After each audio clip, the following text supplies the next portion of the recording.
Hello and welcome to another episode of Excellent Sports Talk. I am your host, Mark Bradley, and I am glad to have you here for another week of good sports this week, and we are going to discuss them as always. So we are going to go ahead and get into it. But before I do that, I want to always say that you guys are always welcome to comment about the latest sports, anything that has been going on, and anything that you want to discuss. By all means, please, we can go ahead and discuss it. And yeah, it's always good to have a little interaction. It's always very good to really, talk with your supporters. And so I definitely always want to do that.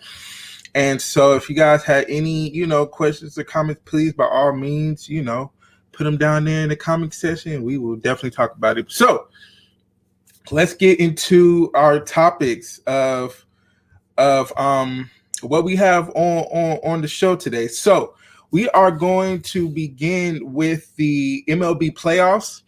The MLB playoffs is basically coming down to the end, just like basketball. It's the final four teams are in the playoffs.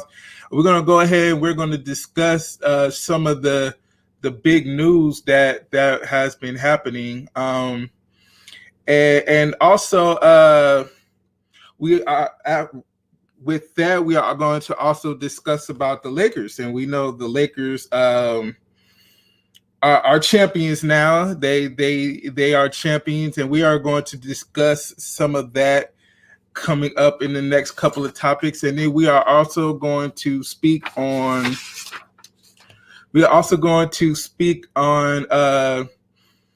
who we think in the NBA draft will be drafted in the top five. So I'm going to talk about my top five draft picks, who I think will go with the first five in the NBA draft that's coming up next month. So let's go ahead and let's dive straight into it. So let's talk about the MLB playoffs. And there has been it's the conclusion of the baseball season. Like I said, it's the final four teams, and honestly, it's been a shocker for a lot of fans and MLB fans, because it's a lot of teams that we didn't think would make it this far that kind of did. So I kind of want to take a step back, and let's start with the Yankees. Now, we all know in the beginning of the season, I chose the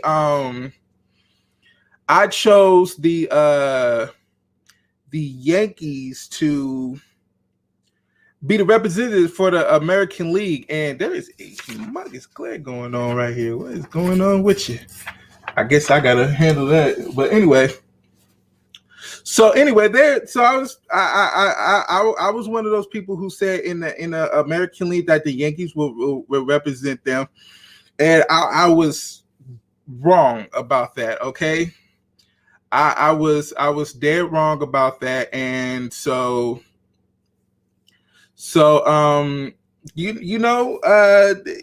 at times people get things wrong, and it's okay. So basically they couldn't get back past the second round, losing to their divisional rivals, the Tampa Bay Rays, who is by far having one of the magical seasons I have ever seen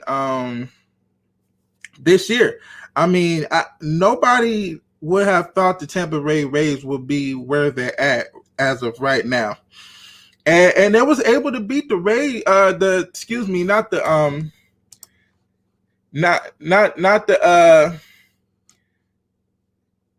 they was able to beat the Rays pretty easy. What's going on, Ray? How you doing, man? They was able to beat the Rays, the Yankees pretty easy, the Rays were. And so now looking forward, with the Yankees, you pay all that money, you have all that talent, you bring in one of the best pitchers in the MLB. it's pretty crazy that you would be bounced out in the second round. How about them Lakers? I'm going to get to that. Okay, promise you, I'm gonna get to that. It's my second topic coming though. I got a lot to talk about that too. So we definitely going to get into that. But yeah, so the Yankees, right? The Yankees were one of those teams that have all the top talent in the world, and they were supposed to, do it big in the playoffs, but they didn't. They definitely underachieved this year, I think, and it wasn't good. It wasn't good at all. It was not good at all for them, and it's a bad look for them. And another team I want to get into in the topic is the Houston Astros. And we all know about the Houston Astros and their cheating and them cheating like really bad. And also them making it to the playoffs with a losing record. I think that was a lot of talk in the baseball season that teams shouldn't have made it with losing records, especially the Houston Astros, who we all know should have been punished a little bit more than they should have for them cheating in the 2018 World Series. And look, I mean, at this point, they're playing very well. They have a chance to get to the World Series, although they are losing their series with the Tampa Bay Rays right now. But look, to be honest with you guys, if the Houston Astros make it to the World Series, I think they're going to be looked under a microscope, guys, because we all know about them, about how they cheated, like blatantly cheated in the finals. So they're going to be under the microscope if they do make the finals. And people are going to search all throughout the stadium like, look, we cannot take our chances, Astros. We know your history. This is not a good look. And you make it to the World Series, oh, we're definitely going to be looking out for you. We are definitely going to be looking out for you. And so the Astros is one of those teams we really have to look out for, because we all know how they are. So that's one of those situations where it's a tricky one. It's a tricky one. But hey, if they win, we can't say anything, right? We really can't. I mean, if they win, they win. That's basically it. So let's look on the National League side right now, and we're going to talk about a very big disappointment right now that's going on in the NL, and that is the Los Angeles Dodgers, right? And look, the Dodgers for some reason do this every postseason, right? In the regular season, it looks so dominant. It looks like no team is just going to come in between them and the World Series run, right? But then they get to the playoffs and play like a completely different team. And they are struggling right now against the Atlanta Braves, who for some reason just became a different team. Like, they are playing out of this world. Their pitching is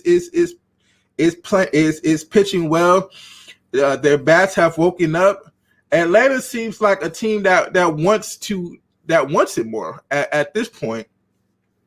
And this always goes back to what baseball basically is. Whichever team gets hot in the postseason usually wins the World Series. Like, usually wins the World Series, guys. Because let's be real. Last year, nobody expected the Washington Nationals to win the World Series, but they got hot at the right moment. And when you get hot in baseball in the playoffs, that goes a long way. And like I said, it's no home field advantage this year. Baseball finally decided to have a bubble environment, which they should have done this whole time. But, of course, you had to get through a 60-game series. And that's a lot. I understand that's a lot to try to have all those teams in one bubble. But now they're in a bubble environment, I believe the National League Championship Series is in Texas, and I can't remember where the AL is. But look, at this point, the Dodgers it's a big disappointment. It is a huge disappointment on what's going on. And it looks and last night, I mean, I hate to say it, but it looks like playoff Kershaw just came back into rare form because he did not pitch well last night. He did not pitch well last night. And this is one of those career games where he needed to solidify as one of the best pitchers in the MLB. This was that statement game right here. The Los Angeles Dodgers are down 2-1 in a divisional series. Played a excellent game, excellent game 3, scoring throughout the roof. Pitching played well. But then this is it. It's like, okay, return to Clayton Kershaw. This is his moment. This is for him to silence all his doubters. And he didn't deliver. He did not deliver. And the Dodgers was ran last night. Ran out the gym. And that's going to tarnish his career. I look, basically, if the Dodgers do not win this World Series this year, it hurts Clayton Kershaw's career. Which is tough because there's a lot of pitchers who are in the situation right now that couldn't really get over that hump into making the World Series. And Clayton Kershaw is going to fall in that category, unfortunately, right?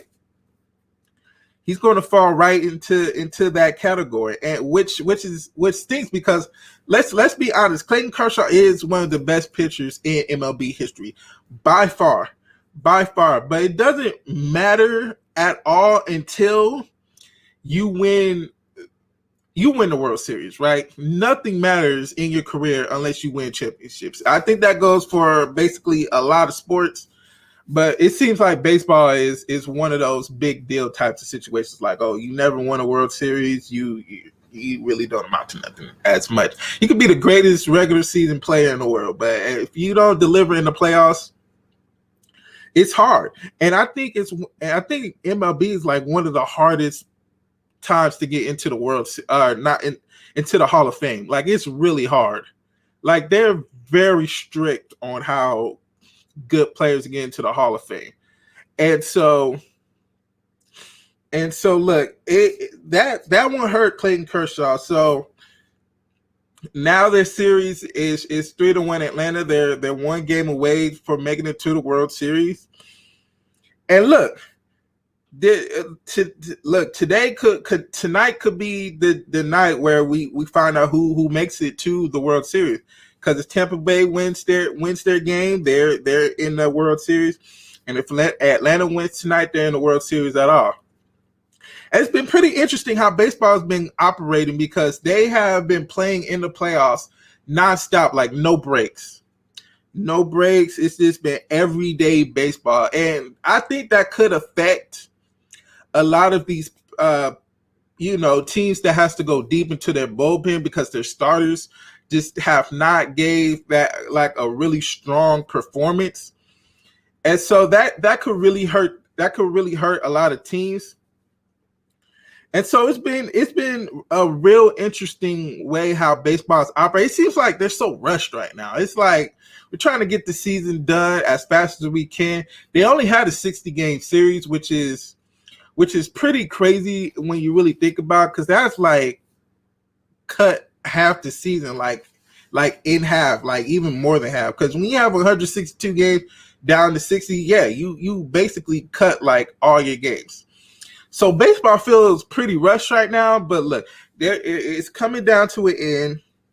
The Atlanta Braves and Tampa Bay Rays are in the driver's seat to really make it to the World Series, and we'll see. We'll be on the lookout for that. We will monitor the World Series, and we will go forth and see how that turns out. So that's basically the end of the baseball topic today.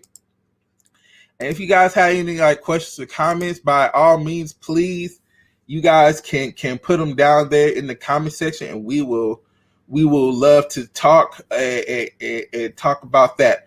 So let's continue on to our second topic, and Ray, I know you've been waiting for this, so we are going to speak on the Los Angeles Lakers winning the championship. And last week, the Lakers was able to capture their 17th NBA championship in their franchise history in Game 6 of the NBA Finals. I can't remember the score, but it was a blowout. Let's talk about it. Let's talk about the games, right? I think that was the best display of defense I have ever seen in a finals game. If we're going to keep it real, because I think Miami had like almost less than 50 points going into halftime. It was about a 30-point lead for the Lakers going into halftime. The Lakers displayed some of the best defense I've seen in a long time in like a finals game, where it's usually really tight and it's a really close battle, right? But the Lakers was so focused after their Game 5 loss, which really hurt them because they had the title right in their hands. And there was like a short Danny Green three-pointer and a pretty bad turnover by Markieff Morris from a title. And so you can tell about the Miami Heat, they look gassed. Jimmy Butler played so many minutes. Jimmy Butler in Game 5 basically played all but 40 seconds of the game. That is 100% insane. Like that is crazy. And you can see it in Game 6. Like that, the Miami Heat team was just hurting them down the road because everybody looked gassed. Jimmy Butler did not have a great Game 6 to his standards. From Game 5 to Game 6, it was just a huge drop-off, right? And it really hurt the Miami Heat. So, like I said, Game 6 went to the Los Angeles Lakers, a big victory for them. And look, this is a big deal for the city of Los Angeles in general. Because, look, after 10 long years of not getting to the finals, and 6 of those years was extremely bad. Like, we're talking about them becoming like the bottom feeders of the NBA. For them to make it to this point, and also the tragic death of Kobe Bryant back in January, I think this right here this championship lift the spirits of the the city of Los Angeles in general. This definitely brung the city up, and it's been a rough year. It's been a rough year for the city, and this really up the city and looking for the future. The future is bright for NBA in Los Angeles, and so we're going to talk about that. We got to talk for the players like LeBron James and Anthony Davis, right? So let's talk about LeBron James. Let's go there. We all been in discussion about how LeBron James is in the greatest of all time talk, right? And so we have to speak on that. Now, does this championship move him above Michael Jordan? Now, look, in my top 5 list, if you guys was able to watch the show last week when I was at the Staples Center, I discussed about my top 5, and I put LeBron James third, right? And to be honest, I think that's still a good spot for him because I do believe Michael Jordan does hold down that number 1 spot. And also, Kobe Bryant. I don't think you can put LeBron James ahead of Kobe Bryant because of the rings. I just don't think. Like, stat-wise, we all know LeBron James is passing Kobe Bryant in all the stats. But when it comes down to it, I think championships hold more weight than numbers. And Kobe has 5. Stayed with Los Angeles through the tough times, and he stayed and got 5 of them. Ray, you absolutely right. Rings do matter, and so Kobe has 5. LeBron now has 4. Now it's very impressive what LeBron James has done. I mean, he's won rings with 3 different franchises. 2 with Miami, 1 with Cleveland, and now 1 with Los Angeles. It's a team sport. It takes teams for the rings. You are absolutely correct. Because let's be honest with you, Michael Jordan could not have done what he's done without Scottie Pippen. He could not have done what he's done without Scottie Pippen. Kobe could not have done what he's done without Shaq and Pau Gasol. Let's be 100% honest. And now we look at LeBron James. LeBron James couldn't do without D Wade, couldn't do much without Kyrie, and couldn't do much without Anthony Davis. So that's very true. It is a team sport. So look, I'm saying about LeBron James, if he wins another ring next year, or anytime before now and he retires, if he does get 5 rings, then hey, I could probably say he's above Kobe now. Now, I mean, the stats won't lie, his rings won't lie. It will be hard to not put him ahead of Kobe.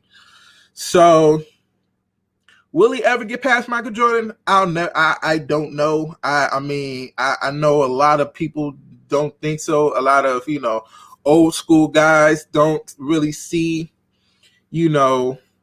people passing Michael Jordan, but and it's kind of weird because it's a different area. Like, to be honest with you, I never seen Michael Jordan play because I was a little kid, right? I mean, early 90s, I'm growing up. I never seen Michael Jordan play unless we're talking about Washington Wizards. Michael Jordan, he was out of his prime, but he was still scoring like 20 points a game, but he was out of his prime. I've seen Kobe Bryant play. I've seen Kobe Bryant win a lot of rings. And look, it's a lot that goes on into these debates, so it's kind of hard to say who's the best, right? Because if we're going to talk about it, there's a lot of old school players like Bill Russell who's run ring after ring after ring after ring, and it's crazy. His stats are impressive. I hope he does surpass Jordan. I'm a Bulls fan. He has the talent, but the team has to stay healthy. You are absolutely correct. You are absolutely correct. And that's a big thing. That's a big thing. If players can stay healthy, then if you get those stats, it's hard for you not to say, hey, you're the best player of all time. So LeBron James is that. I saw Jordan play against the Lakers when he won. That's the only game. See, that's what I'm saying. Because a lot of us really wasn't born when Jordan was in his prime, right? So look, LeBron won his 4th ring. He led that team like by far one of the best leaders in basketball. He legit led that team like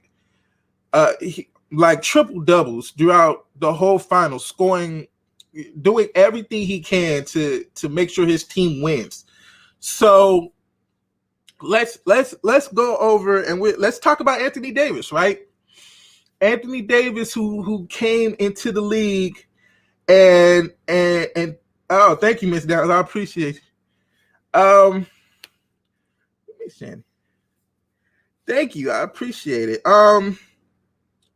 So let's talk about Anthony Davis. Anthony Davis, who's probably the best power forward now in the NBA.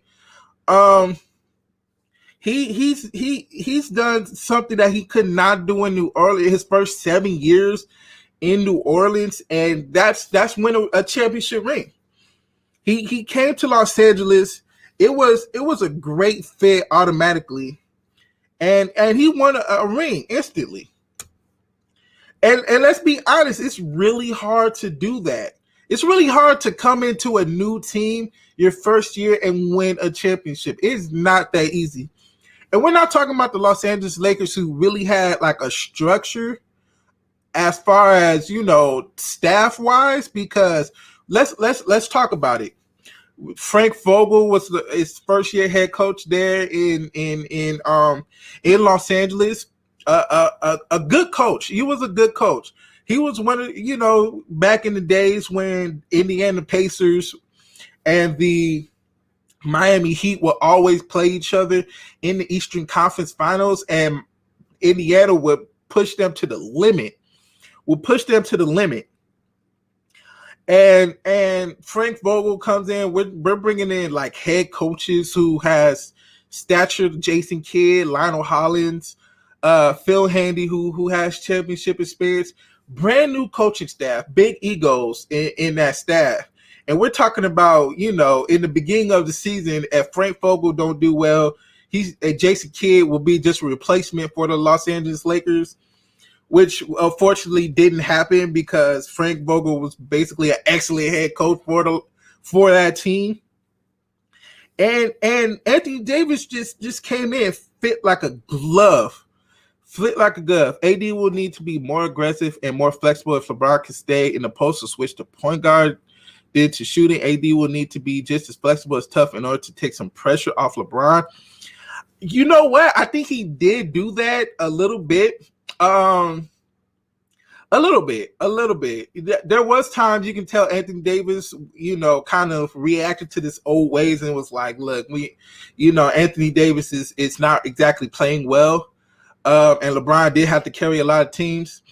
Now, look, in all honesty, if it worked this year, I guess, if it's not broke, don't fix it type of mentality. So I think they're going to do a lot of things that are going to stay the same between them two, and then try to, upgrade the roster with some different players. I think they're going to add a lot more shooters in Los Angeles. And so, it's going to be different, but let's be 100% real. It fit. They worked well together, right? Those two was a great duo together, and it worked throughout the whole playoffs. Now, we all knew about Anthony Davis and how he was one of those players who faded away in the brightest moments. He did that in New Orleans. We've seen it. He never got past the second round of in the West. He comes to LA. He plays like a different person, and he stayed healthy, which is a big reason why I think LA won the championship, because we all know Anthony Davis to be fragile, very fragile, and he was. And this year was no different. There was a lot of scares in the postseason that I was like, okay, well, Anthony Davis might be hurt. This is going to be tough. But he was able to pull through and stay healthy. And they won. So those two just worked. You can tell that they was made for each other. And now it's going to be different. There's a lot of players on the Lakers who have a lot of player options. So of course they're going to opt out of their player option and try to get more money, right? Players like Rajon Rondo, he played well in the playoffs. I think he earned himself a big pay raise, even though he is a little bit older, right? Kentavious Caldwell-Pope earned him a little bit money because he played pretty well in the NBA Finals. Dwight Howard, who was in a non-guarantee contract, they did work it out to where he could stay the whole year because he played well enough to do that. I think he earned himself a lot more money. We already know Anthony Davis is coming back to Los Angeles. There has been reports of Anthony Davis that he will opt out of his contract, but he will re-sign with the Los Angeles Lakers for a big amount of money, guys. They're going to pay that man. And then I know it's going to be a lot of different. To be honest, I don't think the whole team is going to come back. Just to be 100% real with you, the Los Angeles Lakers, I just don't think they're going to come back, all of them. And truly, to be honest, I think KCP might be the guy on his way out, because I think what he did, he wants a little bit more money, and I think he's on his way out. I think Rajon Rondo could be a possibility. He might be on his way out because they do have to pay AD, and unless these guys are really loving LA and they're going to take a big pay cut, I think some of these players are going to be gone. So let's look on the other side, guys. Let's talk about Miami Heat, right? they overachieved this year. Nobody expected them to make it where they were. Now, I thought throughout the season, Miami was one of those tough teams you have to really look out for because there was a feisty bunch, guys. They played hard throughout the whole season. They played really well in Miami, and they played okay on the road, enough for them to be in the playoffs, at least the fifth seed. I think they were the fifth seed, right? And there was a feisty bunch. And look, I think Jimmy Butler really exceeded and turned into a star we know he is. Like, we know Jimmy was an above average player going into this season. You know, one of those guys that people say, oh, it's chemistry problems with that man. He did it in Minnesota. He was a rebel in Minnesota. Ended up going to Philly. It didn't work great in Philly. And in Miami, it seemed to fit. It seemed to fit Miami. Miami developed a great culture around Jimmy Butler, the Heat culture being one of those tough, gritty, grinded out teams. And Jimmy Butler, I think, became an above average player to a star now. I do believe that. And look, Tyler Hero and Duncan Robinson are two really good fits for the Miami Heat. They were young guys. Like, let's be real. Those guys were very young. They were very young. So when they got into the NBA Finals, they looked like young players. But I think they're going to develop their game, and they're going to be a good team. And also, Bam Adebayo is going to be a star in this league. I think he is already. He made it to the he's an all-star, right? And, you know, he's just going to, you know, go into the offseason and improve his game. And when he comes back for the season, I think the Heat is going to be a top 10, a top team in the East. I think either top three. I think it could come down to that. I think it could be Boston, Toronto, and Miami. They could even take the top two spots. I don't know, but I think Miami very much overachieved this year and did a great job of really going above their expectations, where a lot of teams, you know, didn't give them the credit that they deserved. So, look, the Lakers, they did what they had to do.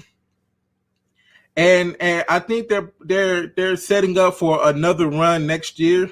I think as long as you have LeBron James and Anthony Davis together, it's hard to really count them out of winning a championship. And I think they're going to make that work. So we got to give the Lakers a lot of credit. They played well. It was a lot of doubters that they had. Everybody thought the Clippers was going to win. Everybody thought LeBron James, you know, was washed up because of last year being injured, coming back this year. Oh, it's not going to work. Who's going to be the next scorer other than LeBron James and AD? And it worked himself out. And you never know. It could have been Rondo. It could have been Alex Caruso. It could have been Kyle Kuzma. It could have been Danny Green, KCP. It was a lot of players on that team that can give you buckets. Now, they was hot and cold that game, but as we seen in Game 6, Rajon Rondo went off for almost 20 points. I think it was close to 20 points. And he was like 6 for 6 for field goal percentage. He was shooting 100% in the game. Like, Rajon Rondo took a step up. He was making his threes all playoffs. And then you already knew Rajon Rondo was a genius when he had the ball in his hand, right? So they really didn't need a third option. It was just, you know, by committee, I guess. So it really worked itself out. And excuse me. And so it was a good team that just worked well together for the Los Angeles Lakers. So that is going to be the end of that topic. And like I said, if you have a lot of questions or comments, I love to interact with everybody. by all means, please comment, and I will appreciate it. So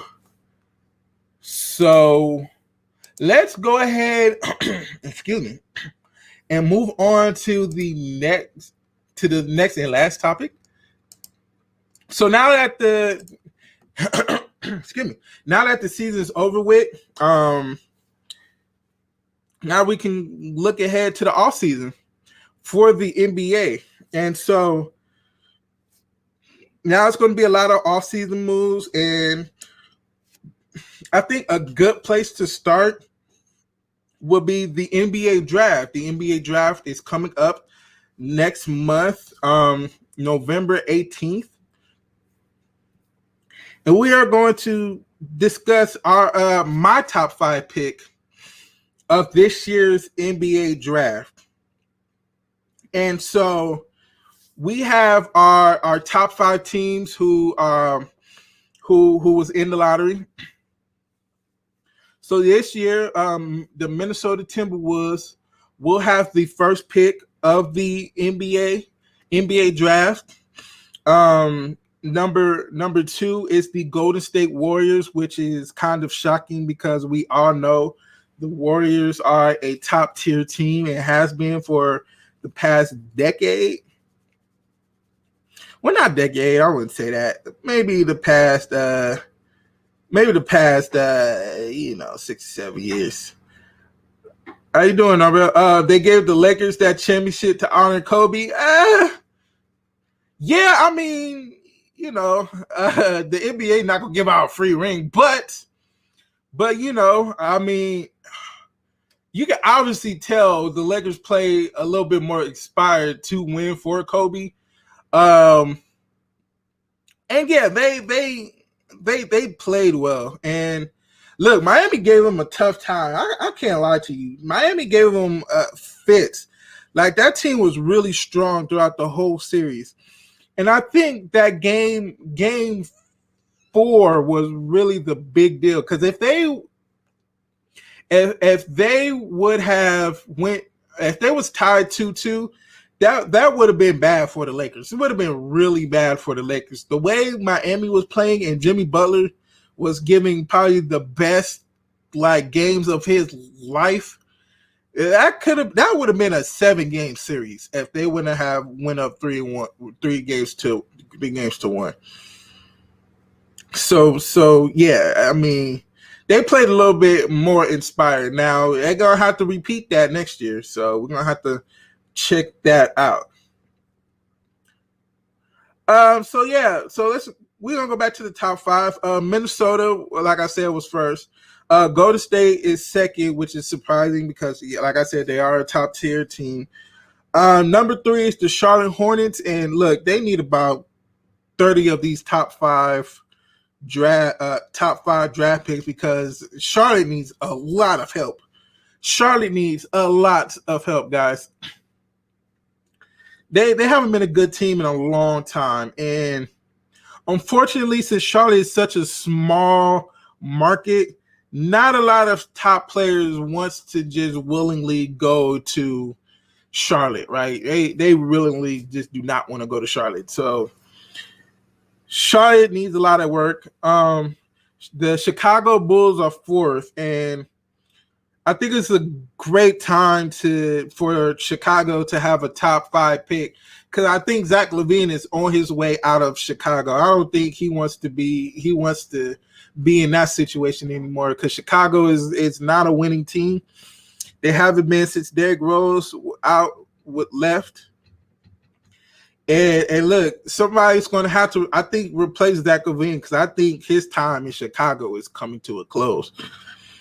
And then to round off the top 5 pick is the Cleveland Cavaliers. And the Cavs have some talent with Darius Garland and Colin Sexton there. But other than that, it's not a good team by any stretch of the imagination. I'm just going to be real with you. So they have a lot of things to work out. Okay, so let's go ahead and start our top 5 pick. Okay, so let's get into it. So, like I said, number 1 is the Minnesota Timberwolves. And let's look at their team. So D'Angelo Russell is there. He's a great point guard that needs the ball in his hand. He's a great playmaker, D'Angelo Russell. So they don't need a point guard, right? And then they don't need a big man because Karl-Anthony Towns is there, one of the best big men in the NBA. And those two they want to work around those two, right? So I think if you go ahead and you plug in a guy like Anthony Edwards from the University of Georgia, I think that will be a great complementary piece to the Minnesota Timberwolves. So I think Minnesota with the first pick will take Anthony Edwards, shooting guard or small forward from the University of Georgia. Adam Silver, give me a job. Anyway, so I think Anthony Edwards is a good pick for the Minnesota Timberwolves, a great wing player that can get up and down the floor. And that's going to be a great complimentary piece. Look who runs the Clippers, Jerry West, and look who's running the Heat, Pat Riley. No way the Clippers should lose 3 straight games to Denver, and the Heat should never been there with all of a sudden to get the Heat to come on. It was given to the Lakers. And you know I'm a Lakers fan. I do know. And you know what? That's very true. Look, with the Clippers, I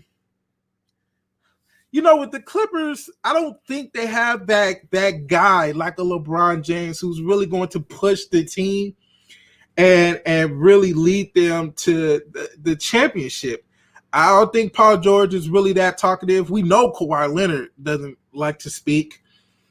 And look, Pat Beverly, I think, was that one guy that needed to motivate them to really stay in focus. And I don't think they was focused. I mean, we can tell they wasn't because Lou Williams went out the bubble like the first week and got some wings from a strip club. Like that doesn't make sense. Like if you're a winning basketball team, you have to be all in for the cause, and I don't think the Clippers did that. And look, oh man, that was a bad loss by them in that series. That was really bad. And the Heat, yeah, you got a good point about the Heat. The Heat wasn't supposed to be where they were. I think everybody expected Milwaukee to make it, but look, Milwaukee is a good team, but not a great team. I mean, Milwaukee has Giannis and everybody else is just kind of, not up to par. Like Giannis needs a second stars for them to even get past the Lakers. Giannis needs another star. He needs another star with him, or he leaves, goes to Miami with Jimmy Butler, like they've been talking about it. Hey, you might have a little thing going on there, but. Anyway, so yeah, let's go back to NBA draft. Like I said, Anthony Edwards is a great complementary piece to with D'Angelo Russell and Karl-Anthony Towns. Now, if they can work around those 3 players, I think they could be a good team, like a sneaky team in the West, trying to fit into that 6, 7, 8 spot. So if Anthony Edwards can recreate what he did in Georgia, and if he can develop like a shot, because we know he can get to the rim real easy. If he can get a shot like that's very consistent enough for them for players to respect his game, then Anthony Edwards is going to be a great piece for the 2 stars of D'Angelo Russell and Karl-Anthony Towns, guys. So. I believe Anthony Edwards will be the first pick in the you're making my point. Yeah. I see where you're coming from, Narvell, and you do make a great point with the Heat. Now the Clippers need help. The Clippers need a big makeover. They need a leader. And like I said, I think 2 shows ago, I think Rajon Rondo will be a great addition to the Clippers. That's the leader that the Clippers do need. He's a vocal guy. And yeah, I think if I was the Clippers, I would pay as much as I can for Rajon Rondo to come in. I wouldn't overpay for him, but I would pay for him because they need that leader. Kawhi's not going to be it. Paul George just stinks in the playoffs. I don't know what that is about. But Rajon Rondo could be that one guy to really come in and help the Clippers be that leader to and bring that championship experience and really lead them. So you do make some good points. I'm not gonna lie to you. So Anthony Edwards with the first pick. Let's continue on to the second pick. And so with the second pick in the 2020 NBA draft, the Golden State Warriors select James Wiseman, center from Memphis. I don't know why I said Memphis like that, but I did. Okay. Anyway, so let's be real. Okay, Golden State already has said they do not want to draft a center. They do not want to draft a center. But look, let's be honest. When you have players like Steph Curry, we do not need a point guard. You do not need a wing because Klay Thompson can play both shooting guard and small forward. And you do not need a small forward because you have Andrew Wiggins there who's a good player, not a great player, but a good player. He can play defense and he can get to the rim. The Warriors have not had a dominant center in a really long time. I mean, and to be quite honest with you, why would they need a dominant center, right? Because, I mean, you had Steph and Klay, then you enter Kevin Durant. You really don't need a center because those three are talented enough to lead your team as it is. So now it's different. It's different now. I think the Golden State Warriors need a decent center, and Kevon Looney is not that guy. I think he is their starting center. He's not that guy.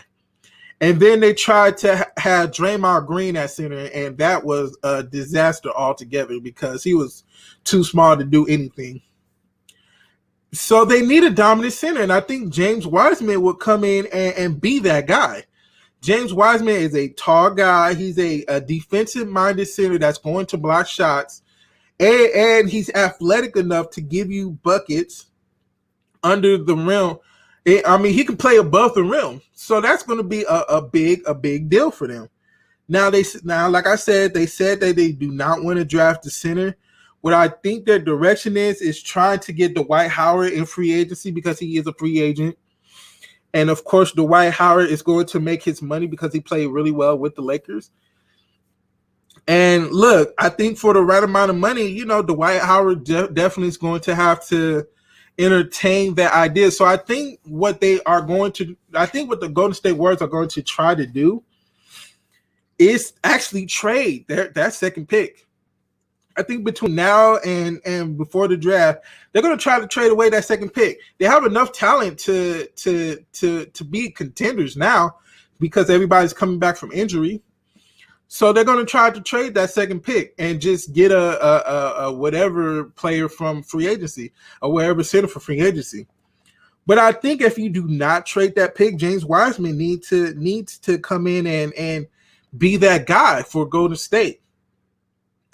And look, that's a good pick right there. I think James Wiseman has the opportunity to really become a star in this league. I truly do. So we have to really think about that. And so let's move on to the third pick in the NBA draft, which is Charlotte Hornets. And let's do it. With the third pick in the 2020 NBA draft, the Charlotte Hornets select LaMelo Ball. And he played overseas. I don't know what team was it.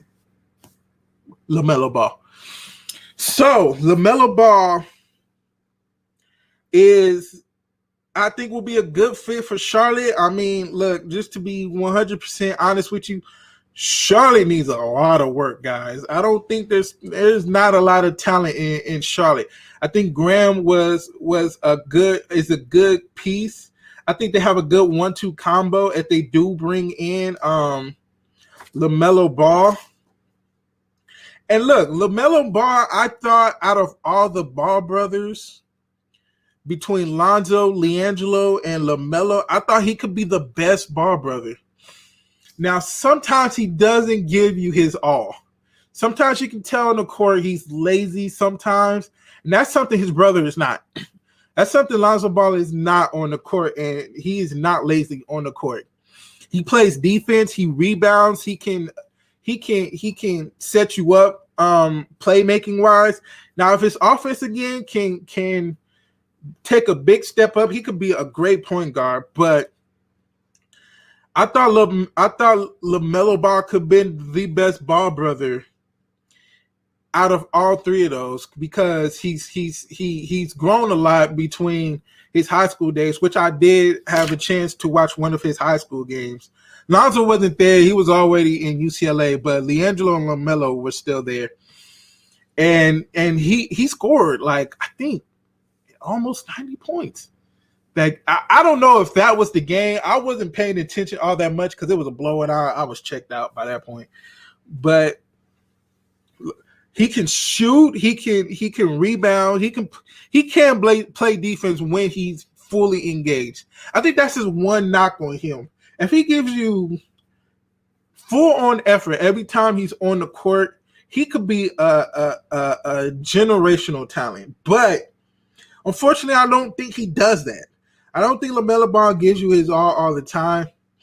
And I don't think in Charlotte he's going to give it his all. Let's be 100% honest, because I think with the Ball family, they like to do it big. And I think New York would have been a great fit for them, but unfortunately, New York is not in the top 5, and they do not have a chance for LaMelo Ball. So, Charlotte,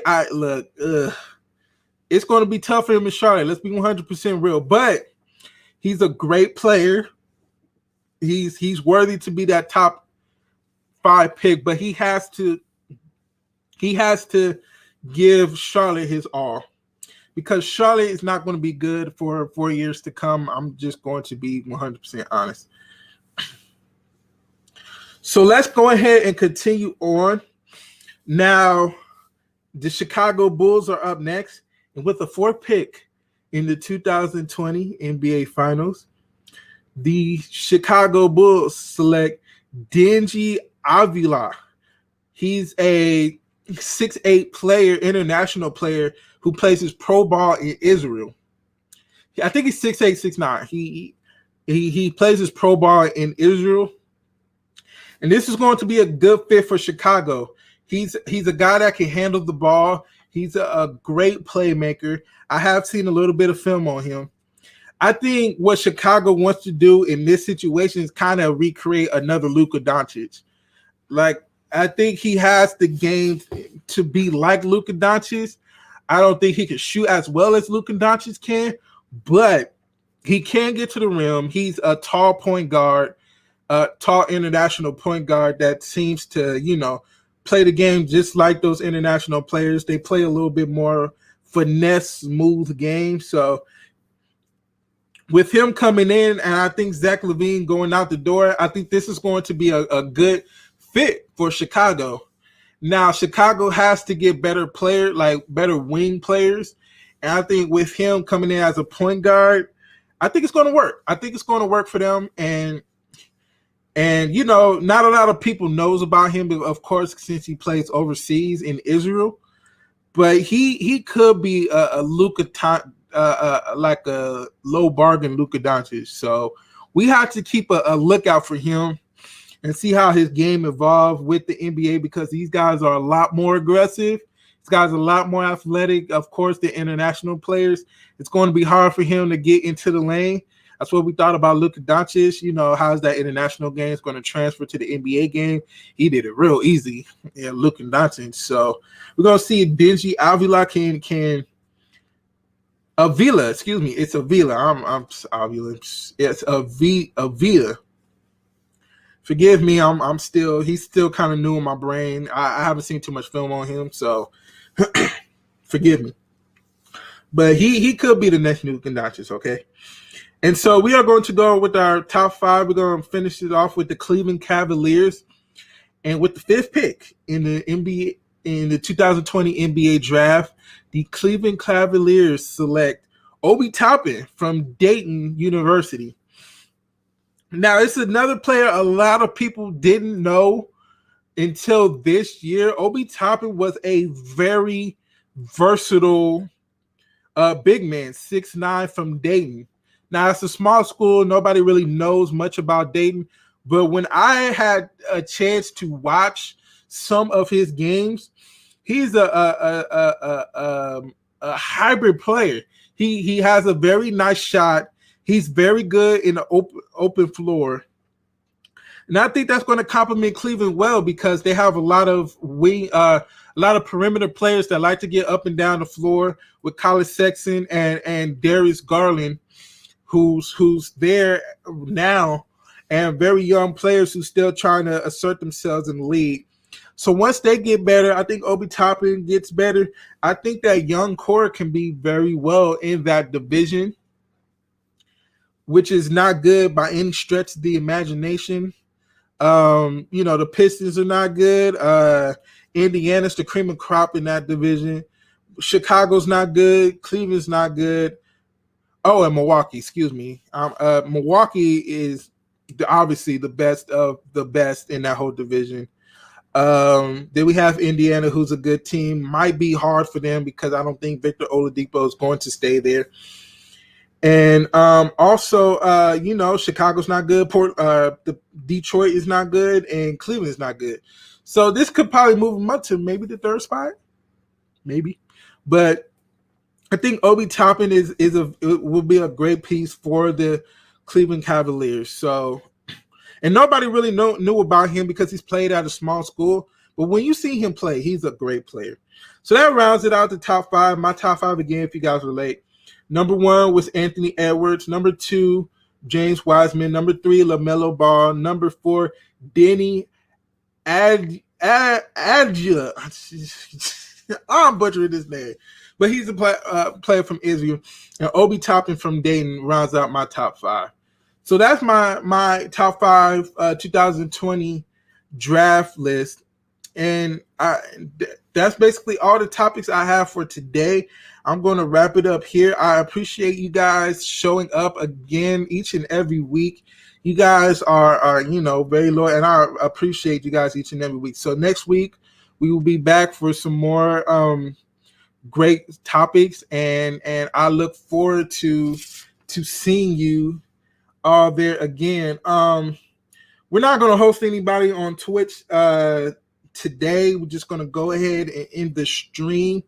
And people on Facebook and YouTube, I appreciate you guys as well. So I will see you guys next week, as always, at the same time from 12 noon to 1 Pacific Standard Time. All right. So until next time, everybody, peace.